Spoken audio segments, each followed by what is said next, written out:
Buenos días, chicos y chicas, ¿qué tal estáis? Yo os vengo a hablar no de vuestro futuro solo, sino de vuestro futuro para hacer posible ese futuro para otros, para hacer posible que la solidaridad llegue a los lugares extremos. Y quiero empezar con estas fotos. ¿Sabéis dónde es esto? Esto es Kiev, Ucrania, en febrero de 2022, cuando Rusia entró y cuando bombardeó. Sigue haciéndolo ahora, pero esos fueron días pues, especialmente intensos y se producían escenas como la que veis. Y quienes sufrían más, como siempre pasa en una guerra, son precisamente los niños. Y la última foto son compañeras UNICEF. Están en un refugio, están pasando la noche bajo tierra, porque caían bombas en ese tiempo. Es el mismo refugio en el que la población de Ucrania estaba, con la población civil, estaban compartiendo.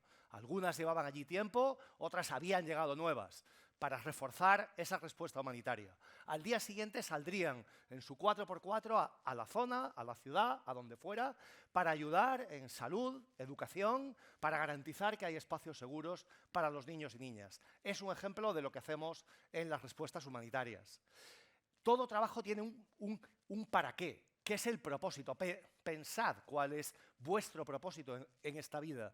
Y ese para qué, a quienes estamos en la cooperación internacional o en la acción humanitaria, habla de la lucha contra la pobreza extrema. Acabar con el hambre, que mata a millones de niños y niñas. Habla del impacto del clima y de reducirlo y de luchar contra el cambio climático, pero también hacer que sea fácil que se puedan adaptar a ese cambio, de proteger a los civiles frente a esos conflictos y de garantizar salud, educación. Son unos propósitos los más altos que se puede tener hoy en este mundo y son especialmente relevantes, siempre lo han sido, pero son especialmente relevantes hoy. Y cuento un poco sobre mí, ¿cómo se llega a esto? Pues se llega a esto de forma vocacional. Francamente, hay que tener, no se forma un día, no hay una luz un día, pero se va armando.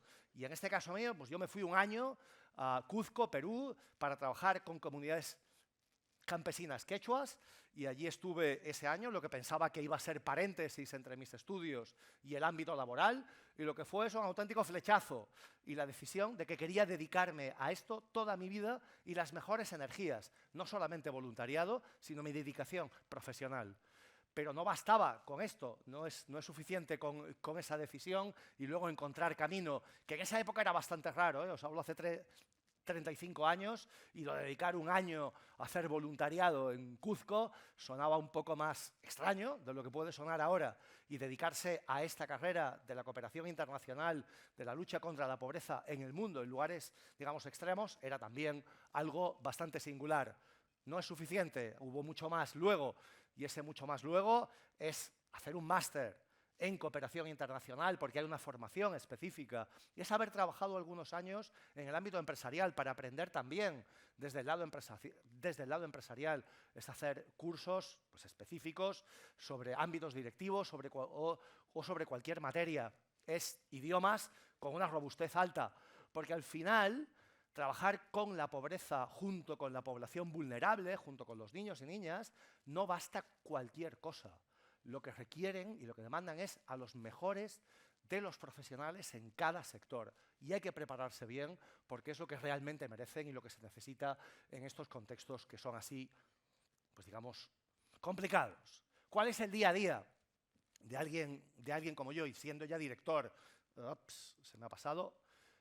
Siendo director de una organización grande como es UNICEF, pues es un día a día diverso, que tiene oficina aquí en España, porque yo soy director de España y hacemos trabajo también con la infancia aquí, pero estamos muy volcados en las últimas situaciones, en las más extremas, y hay oficina y hace falta gestionar, y hay que relacionarse mucho con otros, porque hay que conseguir apoyos y financiación para que esos olvidados puedan tener aquello que realmente merecen y que es derecho suyo. Hay momentos institucionales, y ahí veis alguno.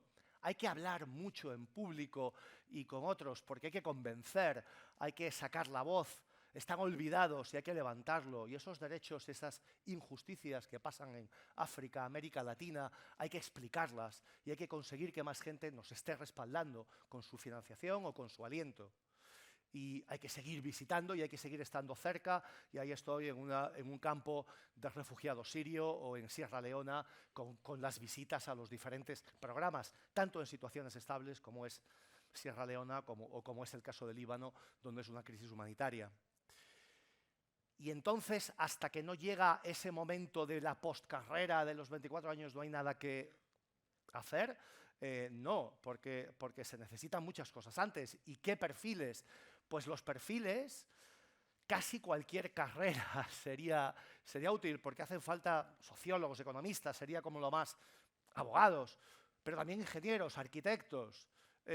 Yo soy químico, o fui químico, porque ya apenas recuerdo, pero pude llegar a esto desde una cierta formación. Es más cómo se orienta la carrera que qué carrera es la que se hace. Y hay posiciones, y estamos hablando de cientos de miles, solamente UNICEF en el mundo entero, somos casi 30.000, pero hablamos de cientos de miles de puestos, tanto en los países del sur global, países de África, América Latina, con muchas posiciones locales. Ese es Ahmed, es un vacunador en Afganistán, pero también muchas de los expatriados que van desde otros países, James Elder, en un campo de refugiados. Hay muchas profesiones, como antes decía, hay trabajo en sede, aquí en España, o en los headquarters, en Ginebra, Nueva York. Hay profesiones que son corporate, podríamos llamar, finanzas, de recursos humanos, o de comunicación, o de marketing. Muchas profesiones orientadas en una cierta dirección. Y eso es importante. Y eso empieza pronto. Y con esto acabo ya. Dices, bueno, pues entonces estudiaré aquello que sea y ya veré cuando haga voluntariado con 23 años o con 22 años. No. Ya, si os interesa, si os llama, si la solidaridad internacional os atrae, hay que empezar pronto. Y hay que empezar con qué me interesa, con qué leo, con qué me interesa sobre Gaza, o sobre Siria, o sobre Sudán, de lo que no habla nadie. Y con qué lecturas, y con quién hablo, y cómo defiendo, y si me sumo ya a alguna causa o alguna campaña, y si hago activismo por las injusticias, por lo que les pasa a los niños y niñas en el mundo entero.